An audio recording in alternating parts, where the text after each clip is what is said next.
Commander Ragthal stood at the observation window, his scaled fingers drumming against the transparent barrier as he watched their latest acquisition. His second-in-command, Officer Plex, shifted nervously beside him. Quite pathetic, isn't it? Ragthal's mandibles clicked in amusement. To think these creatures thought they could resist us? Look at how fragile they are. No scales, no natural armor, not even a proper exoskeleton. The human female sat in the containment cell below, wearing what remained of her combat uniform.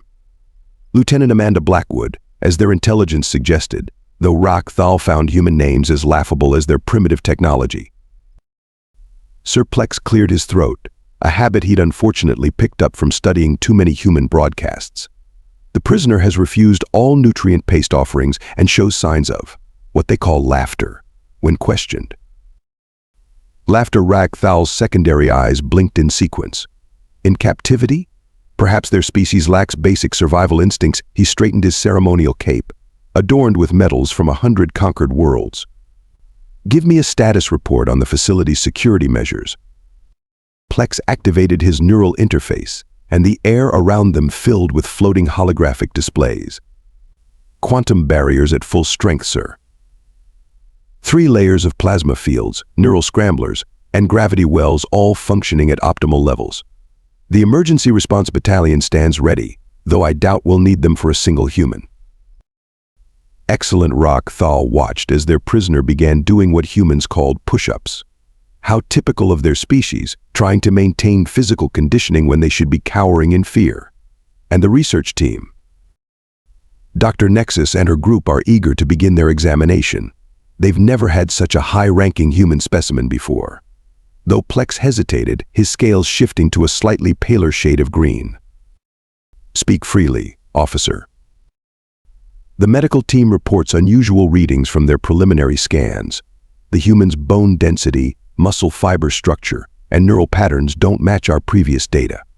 And there's something else, sir, the prisoner. She keeps smiling. Ragthal waved a dismissive hand. Typical human psychological warfare. They think they can unnerve us with their teeth-baring ritual. Remember, Officer Plex, we are the Zarkax Empire. We've dominated 12 galaxies. This facility alone has enough firepower to reduce a small moon to cosmic dust. A junior officer burst into the observation room, nearly tripping over his own tail. Commander, we've detected unusual activity in the Terran communication channels. More of their primitive radio waves. Ragthal didn't bother turning around. No, sir, they're using quantum entanglement frequencies. Our own frequencies. And sir, the junior officer's voice trembled. The messages aren't in their usual Earth languages. They're in High Zarkax. Now Ragthal turned, all 4 eyes focusing on the messenger. Impossible. Their technology is centuries behind ours. They're still using combustion engines and silicon-based computing. Below, Lieutenant Blackwood had finished her exercises and was now sitting cross-legged in the center of her cell, that unsettling smile still playing across her face. As if she knew something they didn't. Sir Plex's voice had dropped to a whisper. Perhaps we should consider increasing security measures. The humans have shown remarkable adaptability in their brief encounters with other species. Nonsense. Ragthal's tail lashed in irritation. Next you'll suggest they've somehow reversed engineered our quantum shield technology or decoded our neural networks. They're primitives, Officer Plex. Primitives who had the audacity to refuse our generous offer of vassalage. This one. He gestured at Blackwood, will serve as an excellent example of what happens to species that defy the Empire. The junior officer cleared his throat. Sir, there's one more thing. Our long-range sensors have detected. Well, sir, they're detecting nothing. Nothing. Ragthal's scales rippled in confusion. Yes, sir.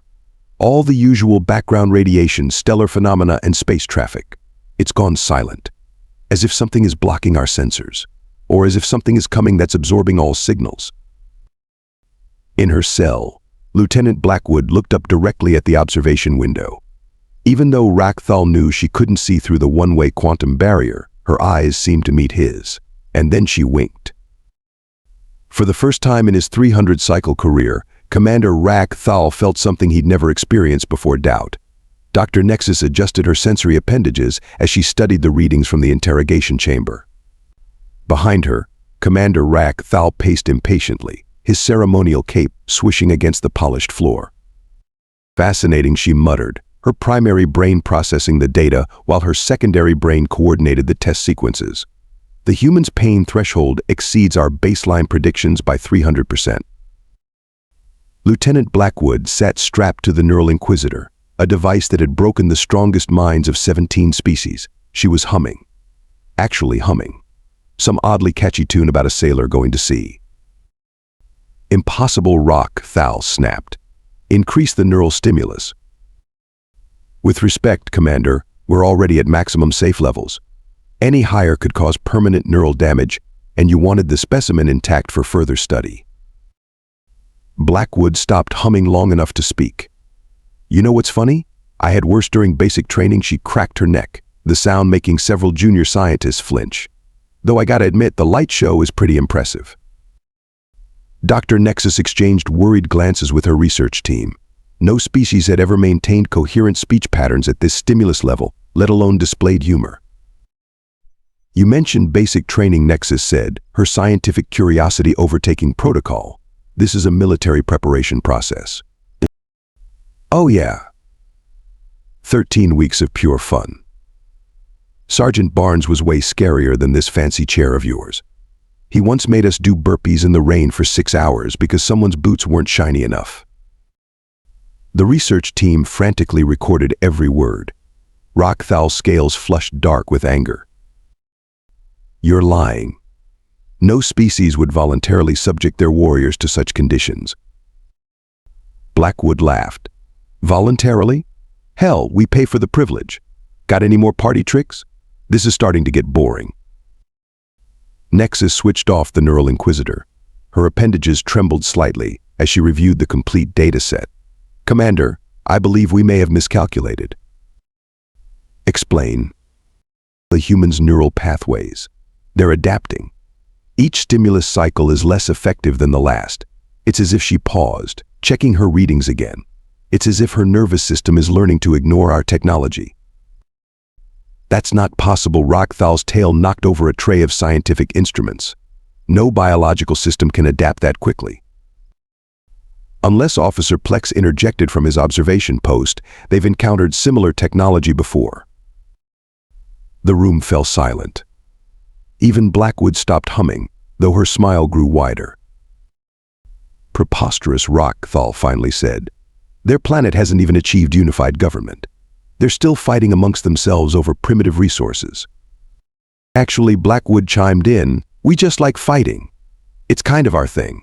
Speaking of which, you might want to check on Hangar Bay 3. Plex immediately accessed the security feeds.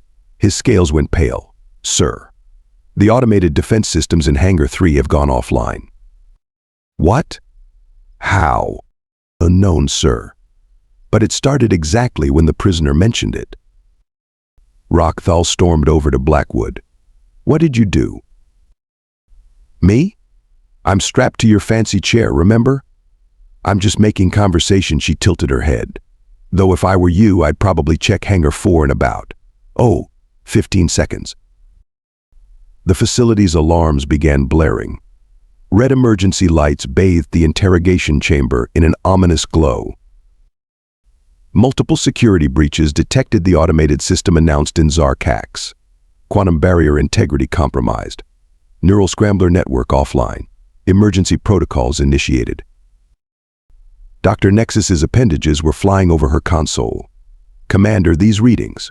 The human's neural patterns are generating some kind of interference field. It's affecting our systems. What? Rak Thal grabbed the console, staring at the incomprehensible data. That's not possible. Their technology doesn't even approach this level of sophistication. Oh, that Blackwood stretched as much as her restraints would allow. Just a little upgrade courtesy of the last bunch of aliens who thought humans would make easy targets.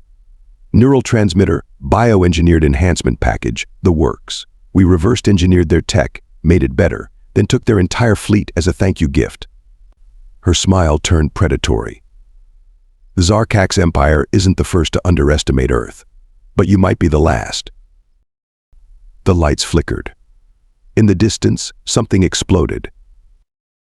Sir Plex's voice was barely a whisper. The long-range sensors are back online.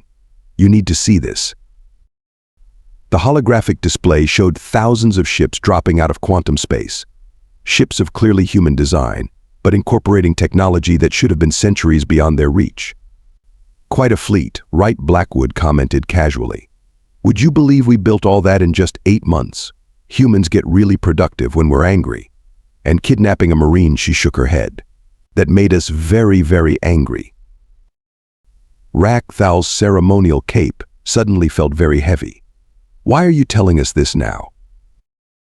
Because Blackwood said as the facility's gravity generators began to fail, my extraction team just finished their countdown. The command center of the Zarkax facility erupted into chaos as communication channels blazed with activity. Officer Plex's neural interface struggled to process the flood of incoming signals, each more alarming than the last. Status report, Rakthal demanded, his composed demeanor crumbling like a meteor entering atmosphere. Sir, we're receiving transmissions from every Zarkax outpost in 3 sectors. Plex's voice quivered. The humans, they're everywhere. The main holographic display filled with tactical data.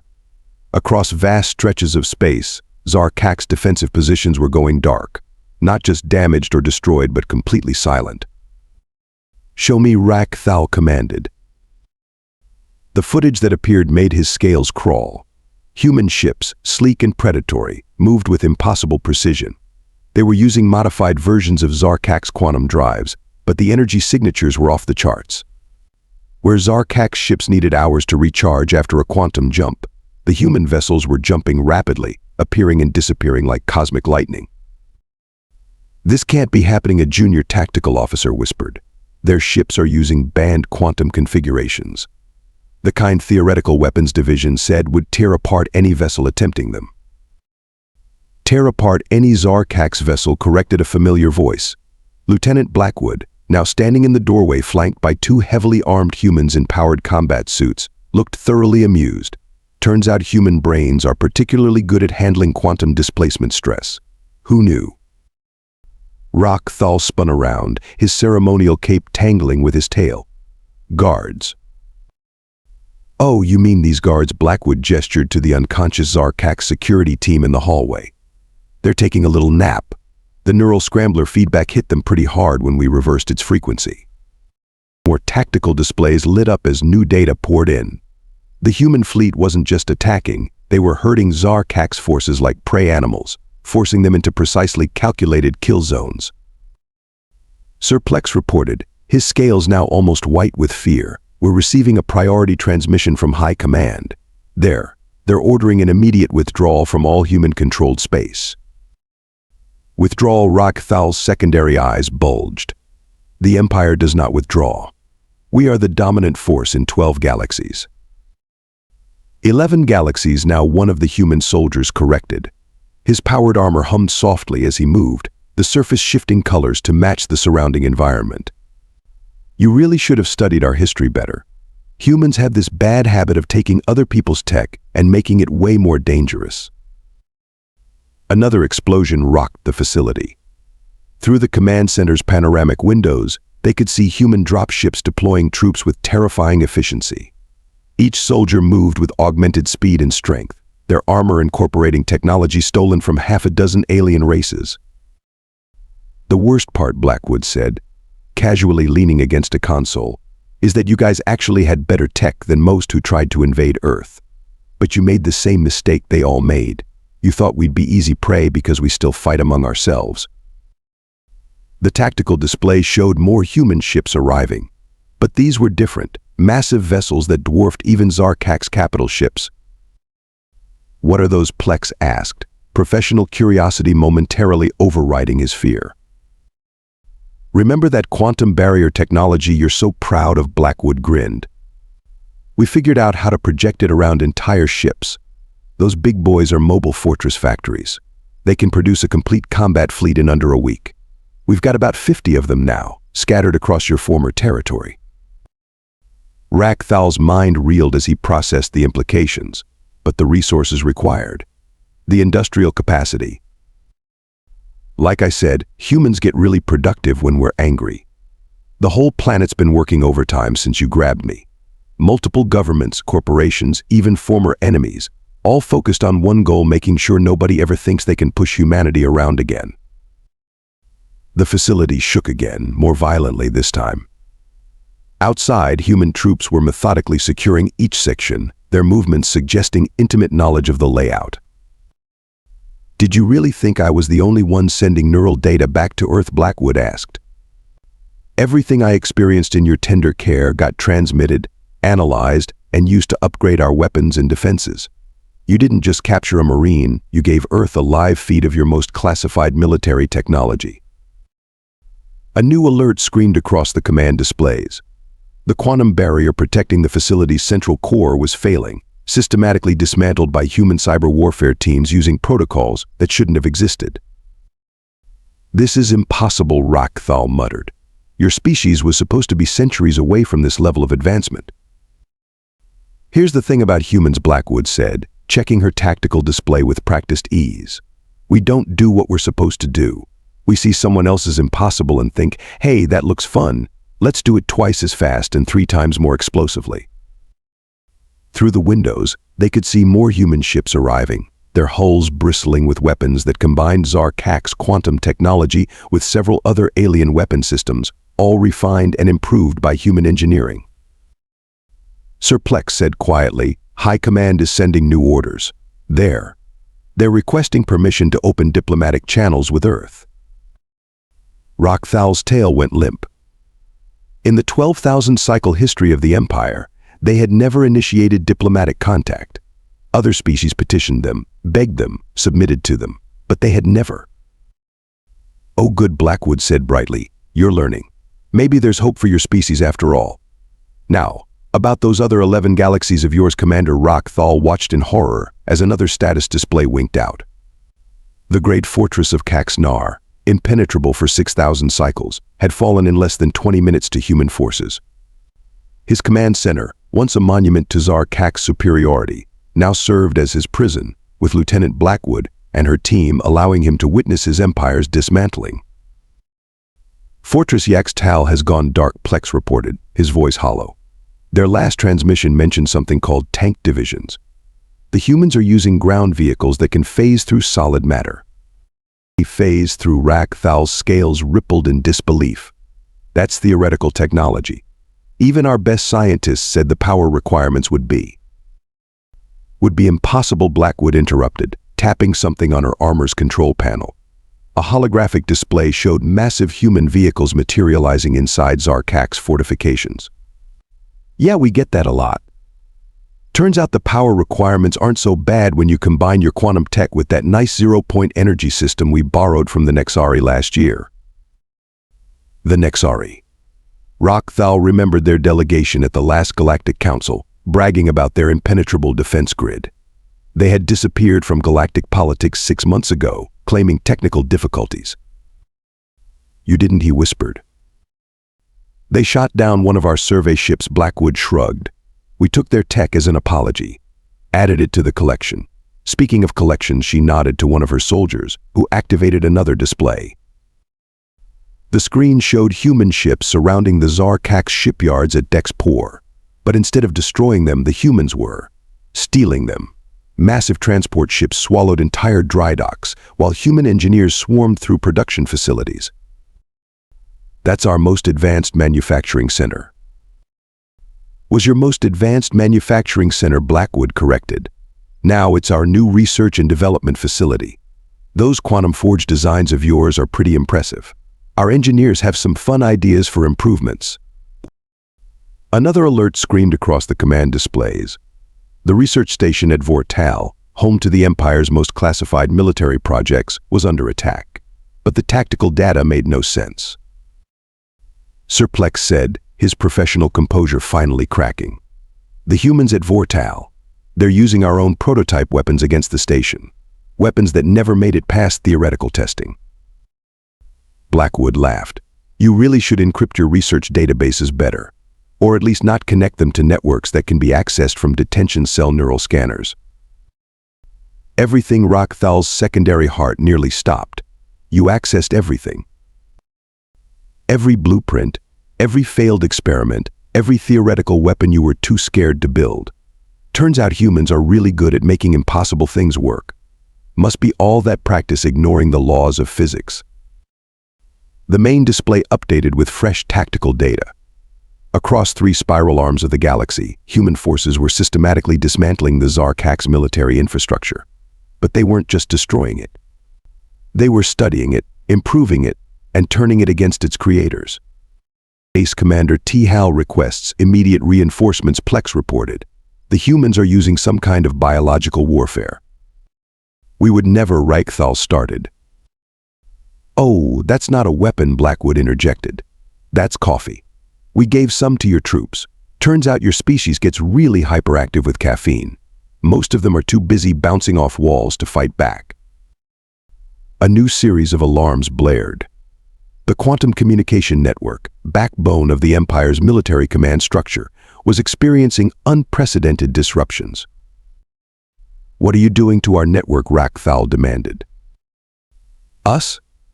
Nothing. Blackwood checked her tactical display. That would be the civilian hackers back on Earth. Once we cracked your quantum encryption, we posted the codes online. Teenagers with laptops are rewriting your military protocols for fun. I think one kid in Nebraska just reprogrammed your entire defense grid to play something called Doom.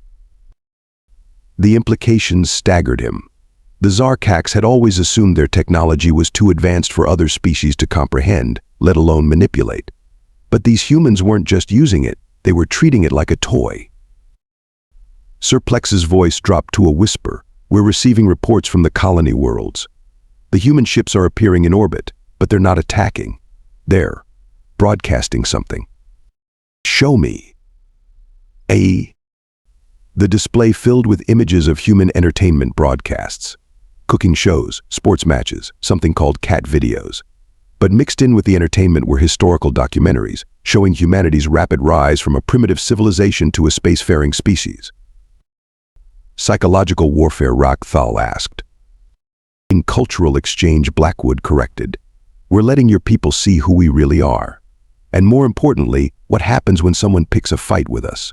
Did you know your colonial populations are already trying to copy human dances? Some of them are starting food blogs.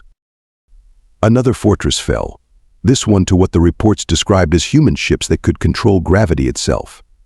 Reichthal watched as Zarkak's warships were crushed into balls of compressed matter, while others were simply flung into deep space. That's impossible, he muttered, more from habit than conviction now. Gravity manipulation on that scale was impossible right up until someone told humans it was impossible, Blackwood finished.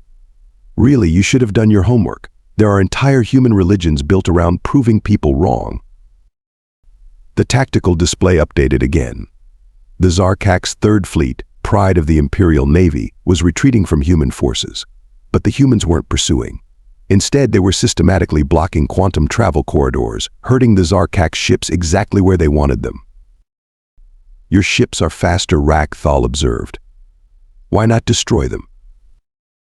Because this isn't about destruction, Blackwood said, her voice suddenly serious. This is about sending a message. Every ship we let escape becomes a warning to the next bunch of aliens who think Earth might be an easy target. As if to emphasize her point, a new alert indicated that human forces had breached the defenses of the Imperial Military Academy, but instead of the expected devastation, the humans were giving lectures. Your warriors are teaching our cadets, Plex asked, confusion overwhelming his fear. Advanced xenotechnology, practical applications of quantum mechanics, and basic human history, Blackwood confirmed. We figure if we're going to be neighbors, your next generation should understand why picking fights with humans is a bad idea. Reichthal slumped in his command chair, his ceremonial cape pooling around him like a shroud. In less than a standard day, humans had not just defeated the Empire's military might, they had comprehensively proven its inferiority. Why, he finally asked. Why not just destroy us completely? Because that's not who we are, Blackwood said. Well, not anymore. We learned something important while fighting among ourselves for all those centuries. Victory isn't about destruction. It's about change. Lieutenant Blackwood surveyed the chaos unfolding throughout the facility with professional satisfaction. The command center had become her impromptu headquarters, with Commander Rack Thal and his staff now confined to a corner, watching their world collapse. Status report from Earth Command, one of her soldiers announced. Operation Doorbell is proceeding ahead of schedule. 80% of Zarkak's military installations have been neutralized or captured. Doorbell Plex asked from his corner, curiosity temporarily overcoming his dejection. Because we knocked, Blackwood explained cheerfully. Speaking of which, she activated her comm link. Team 3, how's our guest list looking? Political delegation from the Central Worlds arriving now, Lieutenant, came the reply. You were right. The second we leaked those classified military expenditure reports, half the Zarkak's government started pointing fingers at each other. Through the command center's windows, they could see sleek diplomatic vessels landing. Each bore the markings of different Zarkak's political factions, all rushing to distance themselves from the military's catastrophic decision. This is unprecedented, Rack Thal muttered. The political council never leaves the capital world. Amazing what happens when people realize they backed the wrong side, Blackwood said. Though I bet finding out the military was hoarding all that sweet quantum tech for themselves didn't help. Your civilian research institutes looked pretty angry in those encrypted messages we intercepted. The facility's internal communication system crackled with dozens of overlapping arguments as various Zarkak's officials arrived. Military commanders blamed intelligence officers for faulty human analysis. Intelligence officers accused research teams of withholding crucial data. Politicians demanded to know why no one had noticed Earth's rapid technological advancement. Your species thrives on chaos, doesn't it? Plex observed, watching the displays. Not chaos, Blackwood corrected. Adaptation. Right now your entire empire is adapting to a new reality. Some are just adapting faster than others. As if to prove her point, the main doors slid open to reveal Dr. Nexus, flanked by several members of the Science Council. The research team ignored the military officers entirely, making a beeline for Blackwood. Lieutenant Nexus's appendages twitched with barely contained excitement. We've reviewed the technical data you shared. Your species' approach to quantum mechanics is unorthodox but brilliant. The Science Council is prepared to offer immediate cooperation and knowledge exchange. Trader's Rack Thal surged to his feet. You would abandon centuries of imperial doctrine for progress. Nexus cut him off. The humans solved quantum tunneling problems our best minds called impossible. They turned our theoretical weapons into practical tools. While you were building bigger warships, they were proving half our scientific principles wrong. The facility shook as more diplomatic ships arrived. Through the windows they could see Zarkak's civilians gathering, drawn by the broadcast footage of Earth. Some were already attempting to mimic human clothing styles. Sir, a junior officer called from his station. The trade guild representatives are requesting emergency meetings. They're offering exclusive trading rights to Earth in exchange for access to human entertainment media. Entertainment media. Rack Thal's scales shifted in confusion. Have you seen their action movies? The officer asked. The simulated combat sequences are incredible. And something called pizza? The culinary forums are going crazy. Blackwood tried not to laugh as another group of Zarkak's officials rushed in, these wearing the elaborate robes of the Cultural Preservation Council. They looked absolutely horrified. You must stop these broadcasts immediately, their leader demanded. Our youth are already adopting human linguistic patterns. Someone taught them about something called memes. Yeah, sorry about that, Blackwood said, not sounding sorry at all. Cultural exchange is kind of our thing. Just wait until they discover human music. As if on cue, distant sounds of what might have been an attempt at hip-hop echoed through the facility's corridors. The cultural preservation officials looked ready to faint. This is the real victory, Blackwood told her team as chaos continued to unfold around them. Not the military tech, not the strategic superiority. Good old-fashioned human culture, making friends and influencing people across the galaxy. The command displays showed similar scenes playing out across Zarkak space. Military discipline crumbled as soldiers discovered human sports. Administrative systems ground to a halt as staff became addicted to reality TV shows. The mighty Zarkak's empire was being conquered not by force, but by pizza and pop music. Lieutenant, her comm crackled. Earth Command says the Zarkak Supreme Council is requesting direct negotiations. They're offering unconditional surrender in exchange for streaming rights to something called cat videos. Rakthal slumped further in his corner.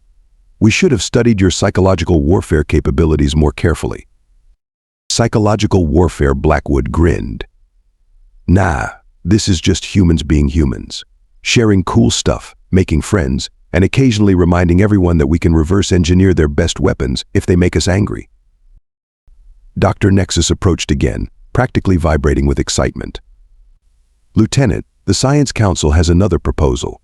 Since your species has already improved so many of our technologies, perhaps we could establish a joint research facility. Your innovative approach to ignoring theoretical limitations combined with our technical expertise. Oh no, groaned the cultural preservation leader. They're going to start collaborating. Of course we are, Blackwood said. Humans love a good collaboration. Almost as much as we love proving people wrong about what's impossible, the Grand Hall of the Zarkak Supreme Council had never been so crowded, or so thoroughly humbled. Representatives from every major faction of the Empire stood in shocked silence as Earth's delegation made their entrance. Lieutenant Blackwood led the way, now wearing a formal marine dress uniform, though she'd kept her combat boots on, just in case. You know what the funny thing is, she whispered to Plex, who had been appointed as the official liaison after Rakthal's rather dramatic nervous breakdown. We weren't even trying to hide our capabilities. Your intelligence agencies just couldn't believe we'd advanced so fast. The report seemed impossible, Plex admitted, his scales shifting in embarrassment. No species had ever adapted alien technology so quickly, or so creatively. The massive holographic displays around the hall showed the current state of the former Zarkak's military. Human ships patrolled quantum space lanes, their hybrid technology making them look like the offspring of a Zarkak's battlecruiser and a terrestrial predator. Ground forces used phasing tanks to casually drive through planetary defense barriers. And in orbit around Earth, the massive factory ships were churning out innovations that made the Empire's best tech look primitive. The Supreme Council recognizes Earth's delegation, announced the Chief Counselor, his ceremonial robes noticeably less ornate than usual. We are prepared to discuss terms. Blackwood raised an eyebrow. Oh no, this isn't a negotiation. This is an orientation session. She nodded to her team, who activated their presentation displays. The hall filled with images of Earth's new defense network. Quantum barriers merged with zero-point energy fields, creating shields that could stop entire fleets. The weapon systems that combined technologies from a dozen alien races, all refined and improved by human engineers who refused to accept theoretical limitations. As you can see, Blackwood continued, Earth is now the most heavily defended planet in known space. We've got enough firepower to reduce several solar systems to their component atoms. But that's not why you should be worried. The displays shifted to show something even more terrifying: social media statistics. Zarkak's youth were abandoning traditional communication protocols in favor of human messaging apps. Imperial fashion was being replaced by Earth styles. The previously rigid social hierarchy was crumbling under an assault of democratic ideas and cat memes. Your civilization as you knew it is already over, Blackwood explained cheerfully. We didn't even have to fire a shot. We just had to introduce your people to the concept of viral videos and food blogs. The Cultural Preservation Council representatives made small whimpering sounds. But fear not, Blackwood spread her arms wide. Earth is generous in victory. We're prepared to offer full diplomatic relations, cultural exchange programs, and technological collaboration. Under certain conditions, of course. The Supreme Council leaned forward eagerly. Behind them, the Science Council representatives were practically bouncing with excitement at the thought of working with human researchers. First condition, Blackwood held up one finger. No more surprises. Every species needs to register their military capabilities with the new Galactic Defense Council. Earth will, of course, chair this council. Murmurs of agreement. The Zarkak's military had lost all credibility anyway. Second condition, another finger. Universal broadcasting rights for human entertainment media. Trust me, it's happening anyway. Might as well make it official. The trade guild representatives were already calculating potential profits. Third condition, a third finger. Joint scientific ventures. Your theoretical knowledge combined with our practical innovation. Time to see what's really impossible. Dr. Nexus's appendages wiggled with joy. And finally, Blackwood's expression turned serious. Earth takes command of all military operations beyond our solar system. We've seen how the Empire handles things. Time for some new management. This is outrageous. One elderly counselor stood up. The Empire has ruled for 12,000 cycles. We cannot simply. 11,999 cycles, Blackwood corrected. That last cycle didn't go so well for you. But hey, if you'd prefer, we could just release the complete archives of your military's financial records. I'm sure your civilian population would love to know where all those tax credits really went. The counselor sat down quickly. Smart choice, Blackwood nodded. Now, who's ready to talk about franchising opportunities? We've got this restaurant chain called McDonald's that's really interested in interstellar expansion. As the various councils devolved into excited discussions about business opportunities and cultural exchanges, Plex moved closer to Blackwood. Was this your plan all along, he asked, to conquer us with culture and commerce rather than weapons? Plex, buddy, if there's one thing humans excel at, it's aggressive marketing, she grinned. The military tech was just to get your attention. The real invasion, that's going to be pizza joints and streaming services. The displays showed more scenes from across the former empire. Zarkak's youth wearing Earth-style clothing, watching human movies, arguing about music genres. Military academies transformed into technical schools, where human instructors taught engineering students to ignore theoretical limitations. And everywhere, the curious blend of human and alien culture creating something entirely new. Your civilization won't be destroyed, Blackwood assured the watching councils. It's just going to be upgraded. Think of Earth less as a conqueror and more as a very enthusiastic cultural consultant with really big guns. And if we refuse these terms, someone asked from the back. Then we release the complete collection of human internet memes into your quantum network. At once Blackwood's smile turned wicked. Trust me, nobody wants that kind of chaos. The vote to accept Earth's terms was unanimous. Later, as the various councils rushed to begin implementation of the new order, Blackwood stood at a viewport, watching Earth ships patrol the Zarkak's capital world. You know what the best part is, she told her team. They still think this was some kind of master plan, that we carefully orchestrated their downfall through cultural warfare and technological superiority. Wasn't it, one of her soldiers asked. Nah. This is just what happens when you get humans angry enough to focus. We went from finding alien tech to improving it to spreading it across the galaxy, all because someone thought kidnapping a Marine was a good idea. She shook her head. Imagine what we'll do now that we're actually trying. In the distance, a new sign was being installed on the former Imperial Palace. It read Earth Embassy and Cultural Center, now serving pizza. The galaxy would never be the same, and humanity was just getting started.